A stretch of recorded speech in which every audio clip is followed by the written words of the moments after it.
മരിച്ചു കഴിഞ്ഞാൽ നിൻ്റെ ബോഡി നീ എന്ത് ചെയ്യും? യുക്തിവാദികൾ ഏറ്റവും കൂടുതൽ കേൾക്കപ്പെടുന്ന എന്ന് വെച്ചാൽ അവിശ്വാസം പ്രഖ്യാപിച്ചു കഴിഞ്ഞാൽ ഏറ്റവും കൂടുതൽ കേൾക്കുന്ന ഭയങ്കരമായ ഒരു ചോദ്യമാണ് നിൻ്റെ ബോഡി നീ എന്ത് ചെയ്യും എന്നുള്ള ചോദ്യം. ചോദിക്കുന്ന ആൾ ഒരു അതിഭയങ്കരമായ ചോദ്യം ചോദിക്കുകയും കേൾക്കുന്ന ആൾക്ക് ഒരു കുസൃതി ചോദ്യം പോലെ വളരെ നിസ്സാരമായ ഒരു ചോദ്യമാണ് നിൻ്റെ ബോഡി നീ എന്ത് ചെയ്യും എന്നുള്ളത്. മരിച്ചു കഴിഞ്ഞ യുക്തിവാദിയുടെ ബോഡി മുക്കിൽ പഞ്ഞിയൊക്കെ വെച്ചിട്ട് താടക്ക് കെട്ടും കെട്ടി ഒരു വെള്ളത്തുണിയൊക്കെ പുതച്ച് എൻ്റെ ബോഡിക്കുള്ള സ്ഥലം എവിടെ, എൻ്റെ ഖബർസ്ഥാൻ എവിടെയെന്നൊക്കെ ചോദിച്ച് ഓടി നടക്കുന്ന ആ ഒരു കാഴ്ച ഒരു കുസൃതി ചിത്രം മാത്രമാണ്. അല്ലാതെ ആക്ച്വലി നമ്മളെ സംബന്ധിച്ച് അതൊന്നും അലട്ടുന്ന ഒരു പ്രശ്നമേ അല്ല. അപ്പോൾ മരിച്ചു കഴിഞ്ഞാൽ എന്ത് ചെയ്താലും ഒരു കുഴപ്പമില്ല എന്നാണ് നമ്മുടെ ആദ്യത്തെ ഉത്തരം. പിന്നെ ഒരു മാനവിക ബോധമുള്ള ലോകത്തെ എൻ്റെ വികാസത്തിൽ തൻ്റെ കൂടെ പങ്ക്, ഈ ലോകം ഈ വിധം സുന്ദരമായതിൽ മനുഷ്യൻ്റെ ഡെവലപ്മെൻറ്റിൽ തനിക്കും ഒരു റോള് വേണമെന്ന് ചിന്തിക്കുന്ന ഒരു മാനവികവാദിയായ യുക്തിവാദി ചിന്തിക്കുന്നത് കുറച്ചും കൂടെ നന്നായിട്ടാണ്. തൻ്റെ ജീവിതം കൊണ്ട് ഇനി ബോഡി കൊണ്ട് മാനവകുലത്തിന് ഇനി എന്തെങ്കിലുമൊക്കെ ഗുണം ഉണ്ടാവുമെങ്കിൽ ഉണ്ടായിക്കോട്ടെ എന്ന് കരുതിയിട്ട് അവർ ഇങ്ങനെ പറയും. ഇപ്പം ഞാനൊക്കെ ആഗ്രഹിക്കുന്ന എക്സാക്റ്റ് പറഞ്ഞ ഒരു മസ്തിഷ്ക മരണം എനിക്ക് കിട്ടണേ എന്നാണ്. ഏറ്റവും ഗ്രാൻഡായിട്ടുള്ള ഒരു മരണമാണ് മസ്തിഷ്ക മരണം എന്ന് വെച്ചാൽ മരിച്ചു കഴിഞ്ഞാലും ഭയങ്കര മെച്ചമാണ്. ഓരോ അവയവങ്ങൾ ഊരി ഓരോരുത്തർക്ക് കൊടുക്കുന്നു, അവരൊക്കെ അതുകൊണ്ട് എണീറ്റ് നടക്കുന്നു. കണ്ണില്ലാത്തവൻ തൻ്റെ കണ്ണുകൊണ്ട് കാണുന്നു, കരള് വേറൊരാൾക്ക് കിട്ടുന്നു. ഇങ്ങനെ പലരും നമ്മുടെ അവയവങ്ങൾ ഉപയോഗിച്ച് ജീവിക്കുമ്പോൾ അവർക്ക് ലഭിക്കുന്ന സന്തോഷം ഓർക്കുമ്പോൾ ഞാനൊക്കെ വളരെ കാര്യമായിട്ട് എപ്പോഴും ആഗ്രഹിക്കാറുണ്ട് എനിക്കൊരു മസ്തിഷ്ക മരണം കിട്ടണേ എന്ന്.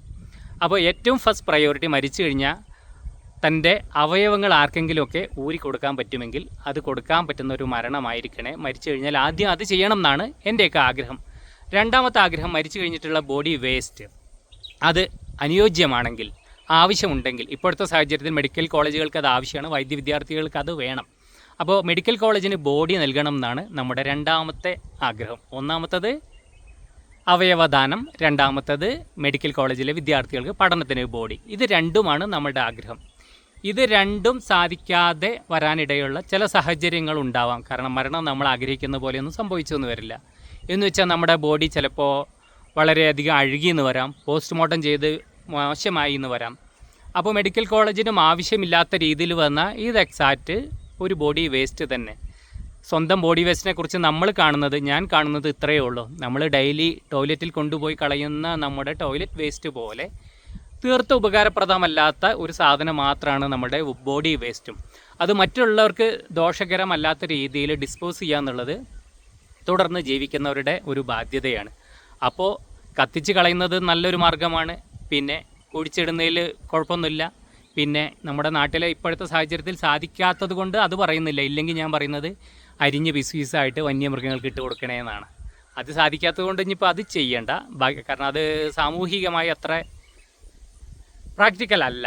പിന്നെ ഫലത്തിൽ നമ്മൾ കൊണ്ടുപോയി കുഴിച്ചിട്ടാലും സംഭവിക്കുന്നതാണ്. സൂക്ഷ്മജീവികൾ തിന്ന് തീർക്കുകയാണ് ചെയ്യുന്നത്. അവർ തിന്നട്ടെ, ജീവിക്കട്ടെ, അവർ എൻജോയ് ചെയ്യട്ടെ.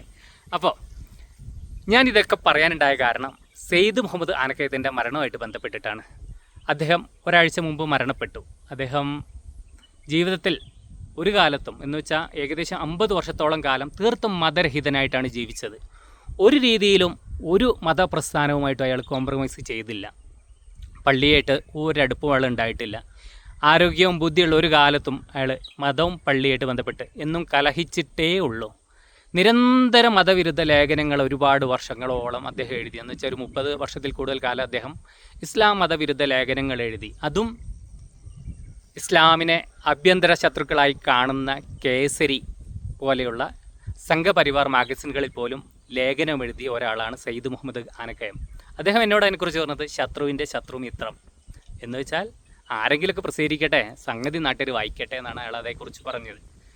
അപ്പോൾ അങ്ങനെയുള്ള ഒരാളുടെ ബോഡി നിങ്ങൾ പള്ളിക്കാട്ടിൽ അടക്കം ചെയ്തതിലൂടെ നിങ്ങൾ ഒരു കാര്യത്തിൽ വിജയിച്ചു എന്നാണ് നിങ്ങൾ കരുതുന്നത്.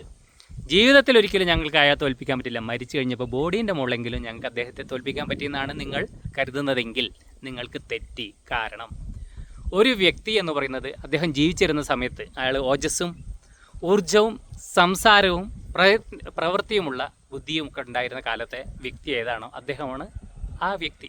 എന്ന് വെച്ചാൽ ബോഡിയെ ഞങ്ങളൊരു മനുഷ്യനായിട്ട് കാണുന്നില്ല, അതിൻ്റെ ഒരു വേസ്റ്റ് മാത്രമായിട്ട് കാണുന്നുള്ളൂ. അപ്പോൾ ജീവിതത്തിൽ ഒരിക്കലും നിങ്ങൾക്ക് സെയ്ദ് മുഹമ്മദ് ആനക്കയത്തോട് പക വീട്ടാനോ പ്രതികാരം ചെയ്യാനോ സാധിച്ചിട്ടില്ല.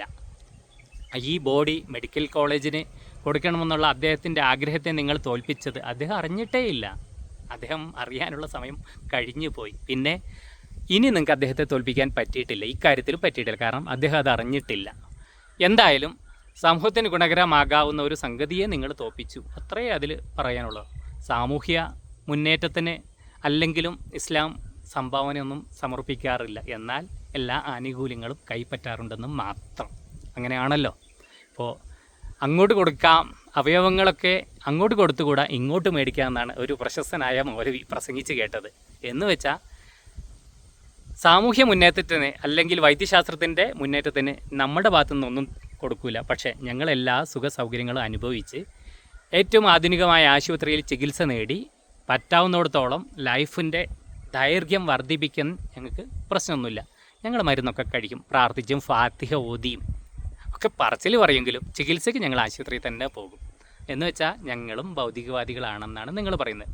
എന്തായാലും സെയ്ദ് മുഹമ്മദ് ആനക്കയത്തെ പള്ളിയിൽ അടക്കിയത് കൊണ്ട് നിങ്ങൾ ആകെ വിജയിച്ചു എന്ന് തോന്നുന്നുണ്ടെങ്കിൽ നിങ്ങൾക്കൊന്ന് മാത്രമാണ്. എന്താ അറിയോ, നിങ്ങളുടെ ചില മണ്ടൻ വിശ്വാസികളുണ്ടല്ലോ, അവരോട് നിങ്ങൾക്ക് നുണ പറയാൻ പറ്റും. അദ്ദേഹം അവസാന കാലത്ത് ഷഹാദത്ത് കലിമ ചൊല്ലിയിട്ടുണ്ടെന്ന്. എന്ന് വെച്ചാൽ നിങ്ങളുടെ വിശ്വാസം കുറച്ചും കൂടെയൊക്കെ സ്ട്രോങ് ആണ്, നല്ലതാണ്, അവസാനം എല്ലാവരും ഇങ്ങോട്ട് തന്നെയാണ് വരുന്നത് എന്ന് ഒരു കള്ളപ്രസ്താവനയിലൂടെ സ്ഥാപിച്ചെടുക്കാൻ, അതിനുള്ള ഒരു തെളിവിന് വേണ്ടിയിട്ട് മാത്രം നിങ്ങൾക്ക് പള്ളിയിൽ ബോഡി എടുക്കാൻ പറ്റി, അത്രയേ ഉള്ളൂ. അതിനപ്പുറം അദ്ദേഹത്തെ കൊണ്ട് ഷഹാദത്ത് കലിമ ചെല്ലിപ്പിക്കാൻ അദ്ദേഹത്തിന് ബോധം ബുദ്ധിയുള്ള കാലത്ത് നിങ്ങൾക്ക് സാധിച്ചിട്ടില്ല എന്ന് പറഞ്ഞാൽ എനിക്കടുത്ത് പറയാൻ പറ്റും. കാരണം അദ്ദേഹം മരണത്തിൻ്റെ ഏകദേശം ഒരു മാസം മുൻപ്, എന്ന് വെച്ചാൽ ഏറ്റവും അവസാനമായിട്ട് അദ്ദേഹം ദീർഘദൂര യാത്ര വന്നത് എൻ്റെ കൂടെയാണ്. എന്ന് വെച്ചാൽ മഞ്ചേരിയിലെ വീട്ടിൽ നിന്നും കോലഞ്ചേരിയിൽ എൻ്റെ വീട്ടിലേക്ക് അദ്ദേഹം വരിക 2-3 ദിവസം താമസിക്കുകയൊക്കെ ചെയ്തു. അന്നും അദ്ദേഹത്തിന് പകുതി ഉണർവേ ഉള്ളൂ, ഡിമെൻഷ്യ ബാധിതൻ തന്നെയാണ്. കുറേ കാര്യങ്ങളൊക്കെ അറിയാം, കുറേ കാര്യങ്ങൾക്കൊക്കെ മറവിയും പ്രശ്നങ്ങളൊക്കെ ഉണ്ട്. ആ സമയത്തും അദ്ദേഹം തീർത്തും വിശ്വാസത്തിൻ്റെ ഒരു കാര്യം പോലും ആ ഭാഗത്തേക്കേ അയാൾ പോയിട്ടില്ല. അതിനുശേഷമാണ് അയാൾക്ക് വീണ് പരിക്ക് പറ്റുന്നതും ബോധരഹിതനാകുന്നതും. ആ സമയത്ത് നിങ്ങളൊരു ഷഹാദത്ത് കലിമ ചൊല്ലി കൊടുത്തിട്ടുണ്ടെങ്കിൽ ഈ കർണപടത്തിൻ്റെ അപ്പുറം അദ്ദേഹത്തിൻ്റെ ബ്രെയിനിലേക്ക് അത് പോവുകയോ അദ്ദേഹം അത് ഏറ്റുപറയോ ചെയ്യില്ല. കാരണം നിങ്ങൾക്ക് അതിനൊന്നും സാധിക്കില്ല. നിങ്ങളാകെ ചെയ്തത് ഡെഡ് ബോഡിയോട് കലിപ്പ് തീർക്കാന്ന് പറയുമല്ലോ, ചില യുദ്ധത്തിലൊക്കെ ഉണ്ട്. ശത്രുവിൻ്റെ മരണത്തിന് ശേഷം ബോഡി കുത്തിക്കീറി വികൃതമാക്കുന്ന ചില പരിപാടികൾ പലരും ചെയ്യാറുണ്ട്. നമ്മുടെ സെയ്ദ് മുഹമ്മദ് ആനക്കയത്തിൻ്റെ മുത്തശ്ശൻ ചേക്കുട്ടി ഇൻസ്പെക്ടറുടെ ബോഡി അദ്ദേഹം ബ്രിട്ടീഷ് അനുകൂലി ആയതുകൊണ്ട് വാര്യൻ കുന്നത്ത് കുഞ്ഞഹമ്മദ് ഹാജി ഇങ്ങനെ കുന്തത്തിൽ തലകുത്തി മഞ്ചേരിയിൽ പ്രദർശിപ്പിച്ചു എന്ന് കേട്ടിട്ടുണ്ട്. അതൊക്കെ ശവത്തോട് പ്രതികാരം തീർക്കുകയാണ്. അതിൻ്റെ ശരി തെറ്റുകളിലേക്കല്ല ഞാനിപ്പോൾ പോകുന്നത്. നിങ്ങളും ചെയ്തത് അത് മാത്രമാണ്. അതിലുപരി അദ്ദേഹത്തെ നിങ്ങൾക്ക് ജീവിതത്തിൽ ഒരിക്കലും കിട്ടിയിട്ടില്ല. ഇതൊക്കെ കൂടെ പറഞ്ഞു കഴിഞ്ഞതിൻ്റെ അവസാനം എനിക്ക് പറയാനുള്ളത് എൻ്റെ കാര്യം പറയാം. ഞാൻ അതിനാണല്ലോ ഇപ്പോൾ വന്നിരിക്കുന്നത്. എനിക്കും ഒരു നൊസ്റ്റാൾജി ആഗ്രഹം.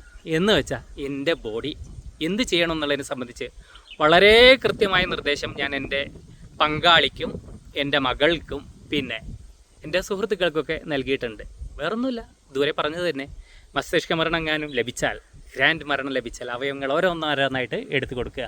അത് കഴിഞ്ഞ് മെഡിക്കൽ കോളേജ് വിദ്യാർത്ഥികൾക്ക് പഠിക്കാൻ വേണ്ടിയിട്ട് കൊടുക്കുക. ഇതിലെന്തൊക്കെ സാധിക്കും അതൊക്കെ ചെയ്യുക. ഇതൊന്നും സാധിച്ചില്ലെങ്കിൽ നമ്മുടെ ആഗ്രഹപ്രകാരമല്ല എൻ്റെ മരണം സംഭവിച്ചതെങ്കിൽ, പലപ്പോഴും അങ്ങനെ സംഭവിക്കാമല്ലോ, നമ്മൾ വിചാരിക്കുന്ന പോലെയൊന്നും സംഭവിച്ചൊന്നും വരില്ല. അപ്രതീക്ഷിതമായ രീതിയിൽ ബോഡി മെഡിക്കൽ കോളേജിന് പോലും ആവശ്യമില്ലാത്ത രീതിയിൽ വേസ്റ്റ് ആവുകയോ സമയം കഴിയുകയോ ചെയ്താൽ പിന്നെ ബോഡി ഡിസ്പോസ് ചെയ്യുക എന്ന് പറയുന്ന ഒരൊറ്റ പോംവഴി മാത്രമേ ഉള്ളൂ. അങ്ങനെയുള്ള സമയത്ത് ഞാൻ അവളോട് പറഞ്ഞിരിക്കുന്നത് കത്തിച്ച് കളഞ്ഞേക്കാനാണ്. എന്ന് വെച്ചാൽ പെട്രോളിയം ഗ്യാസിനോടൊപ്പം ഈ നഗരത്തിലുള്ള ഈ നാട്ടിലുള്ള പൊതു ശ്മശാനത്തിൽ എൻ്റെ ബോഡി കത്തിച്ചാമ്പലായിക്കോട്ടെ, പിന്നെ അവൻ്റെ അവശിഷ്ടമൊന്നും വേണ്ട എന്നാണ് ഞാൻ പറഞ്ഞിട്ടുള്ളത്. അപ്പോൾ അതിലൊരു ചെറിയ ഭേദഗതിയാണ് ഇപ്പം ഞാൻ പറയാൻ പോകുന്നത്. അപ്പോൾ മസ്തിഷ്ക മരണവും ബോഡി ഡൊണേഷനും ഒന്നും സാധിക്കാത്ത രീതിയിൽ ബോഡി വേസ്റ്റ് ആയി കഴിഞ്ഞാൽ എൻ്റെ സ്വന്തം നാട്, ഞാൻ ജനിച്ചു വളർന്ന മഞ്ചേരി സെൻട്രൽ ജുമാ മസ്ജിദ് കബീറിടത്തിൽ എനിക്കും ഒരിടം. ഇത് ആ സ്ഥലത്തെ ഔദ്യോഗിക ഭാരവാഹികൾ കേൾക്കുന്നുണ്ടെങ്കിൽ അവരിതൊന്ന് പരിഗണിക്കണം എന്നും കൂടിയാണ് ഞാൻ പറയുന്നത്. അങ്ങനെ ഒരു ബോഡി വേസ്റ്റൊക്കെ ആയിട്ട് അവിടെ വന്നാൽ അവിടെ ഇരിക്കുന്ന നല്ല ഉജ്ജ്വല വിശ്വാസികളുടെ ബോഡിയുടെ നടുക്ക് എനിക്കും ഒരിടം. സെയ്ദ് മുഹമ്മദ് ആനക്കയത്തിന് നിങ്ങൾ ഇടം കൊടുത്ത സ്ഥിതിക്ക് എനിക്കും തരാമല്ലോ. കുഴപ്പമുണ്ട് എൻ്റെ ആഗ്രഹത്തിൽ. എന്നെ സംബന്ധിച്ച് ഒന്ന് മാത്രമാണ്, ബോഡി വേസ്റ്റ് ഡിസ്പോസ് ചെയ്യാൻ, അല്ലെങ്കിൽ ടോയ്ലറ്റ് വേസ്റ്റ് നമ്മളിവിടെ ഡിസ്പോസ് ചെയ്യാൽ, അതുപോലെ എൻ്റെ ബോഡി വേസ്റ്റ് ഡിസ്പോസ് ചെയ്യാൻ ഞാൻ ഈ പള്ളിക്കാടിനേക്കാളും വേറെ പറ്റിയൊരു സ്ഥലം വേറെ കണ്ടിട്ടില്ല. അപ്പോൾ ഒരിടം എനിക്കും അവിടെ തരണമെന്ന് അഭ്യർത്ഥിച്ചുകൊണ്ട് ഞാൻ എൻ്റെ വീഡിയോ ഇവിടെ അവസാനിപ്പിക്കുന്നു. നമുക്ക് വീണ്ടും കാണാം.